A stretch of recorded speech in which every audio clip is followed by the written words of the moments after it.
Hey, what's up YouTube? This is Cyber Aquarius, and it's been a couple weeks since I've posted any videos, but I've had a lot going on. Just wanted to bring everybody up to speed on my 150-gallon African cichlid aquarium.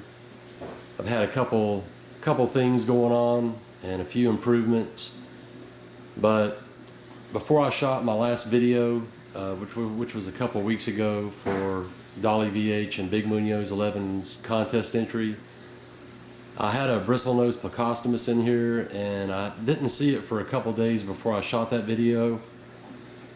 Well, a few days after that video, I started experiencing a bacterial bloom.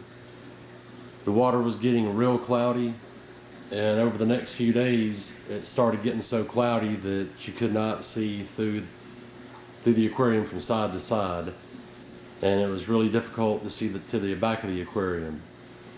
Well, I did a head count, and all the cichlids were accounted for, but the bristlenose plecostomus, I was unable to find him, and I've looked in every nook and cranny in this aquarium, and I just haven't seen him. So I know there was a death in the aquarium, and it had to be him. But I tested for ammonia and nitrite. Both tests resulted in 0 parts per million. So I figured that the filtration system was processing the ammonia and nitrite just as quick as it was being produced.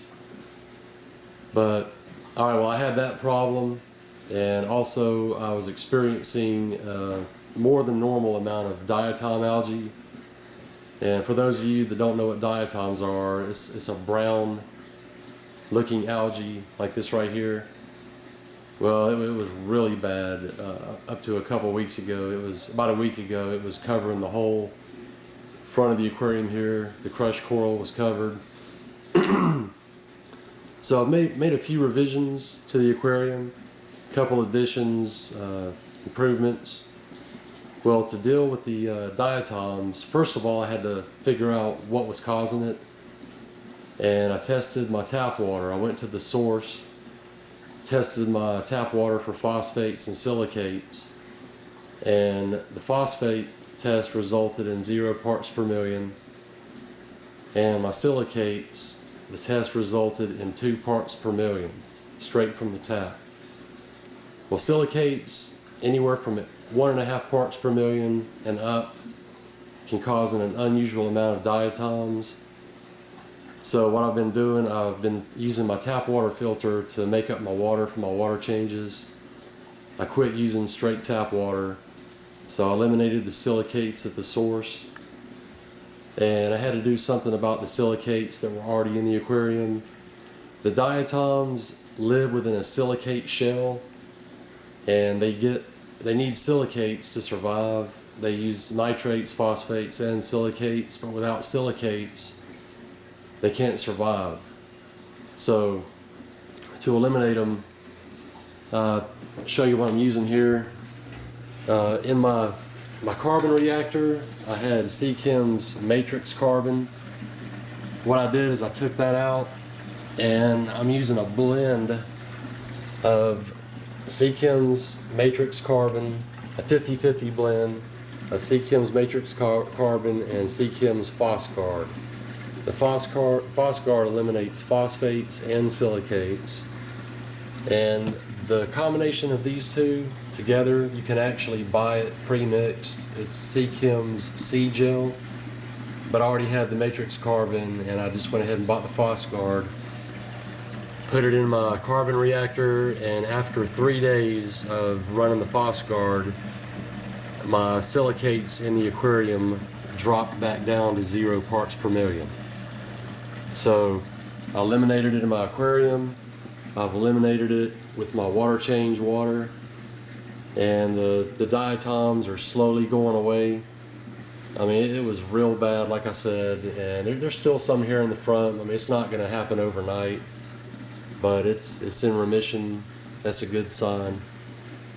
All right, and then with the bacterial bloom, a couple things I've added for the filtration.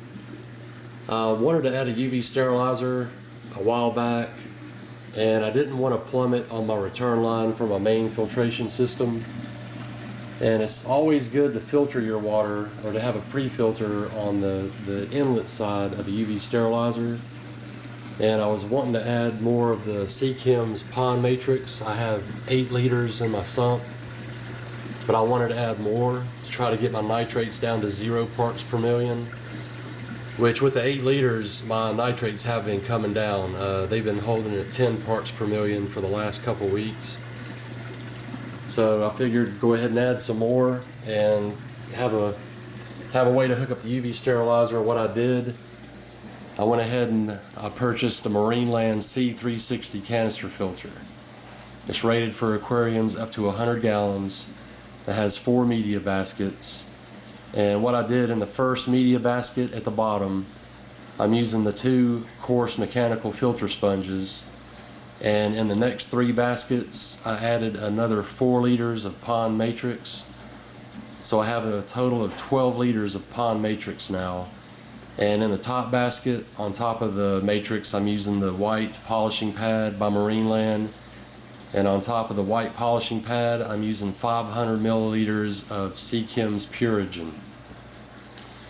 Okay, well, on the return hose from the canister filter, I have it coming in underneath my cabinet here, and I have it plumbed into Coralife's Turbo Twist 6X UV Sterilizer.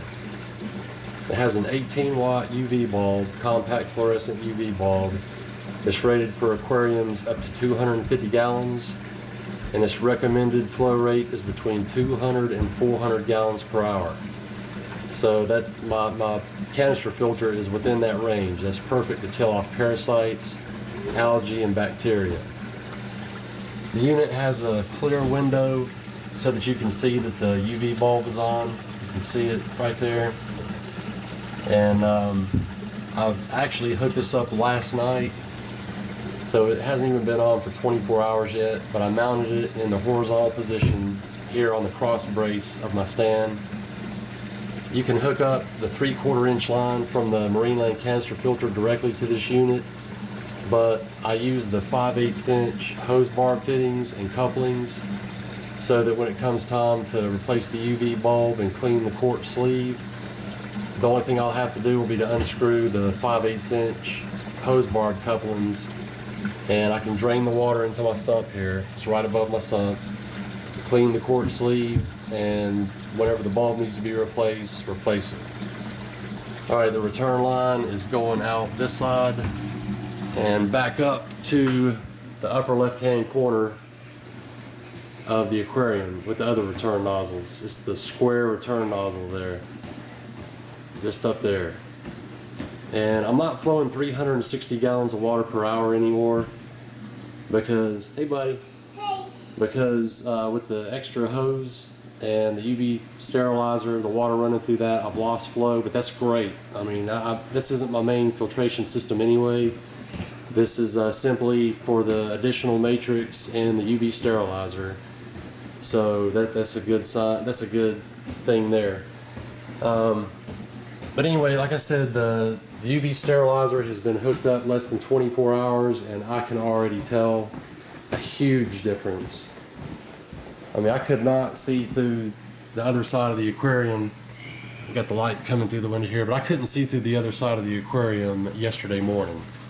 And now you can see all the way through it. And it's going to take a few days for this water to get crystal clear, but I'll make some more videos showing you how that's working. All right, one more note before I go take care of this little rugrat. My local fish store is getting out of the freshwater business. They're not going to carry freshwater fish anymore. So for me to purchase any African cichlids, I'm going to have to drive at least 50 miles or more to be able to have a good selection. So I'm going to go ahead and try the mail order route. I ordered discus back in the mid-90s from Jack Watley. I had a great experience, but I've never ordered African cichlids before. And if any of you guys have any recommendations, I know Mr. Honey, he turned me on to K&G Tropicals, and I've been looking at his site. And but if any of you guys have any good experiences or any recommendations as to who I can order from, let me know. And it's March now, it's warming up a lot more, so I'm gonna wait a couple more weeks and go ahead and place an order. I don't want it to be cold when they show up at my front door, so in a couple weeks I'm gonna place an order for some peacocks or some haps. And so just please send me a message or make a comment as to who you guys have used or who you recommend. Alright guys, well thanks for watching. I'm going to get back in the swing of things. I've been out of the loop for a while, but appreciate everybody's time watching. Appreciate all your support. Everybody have a good day, and check you out later.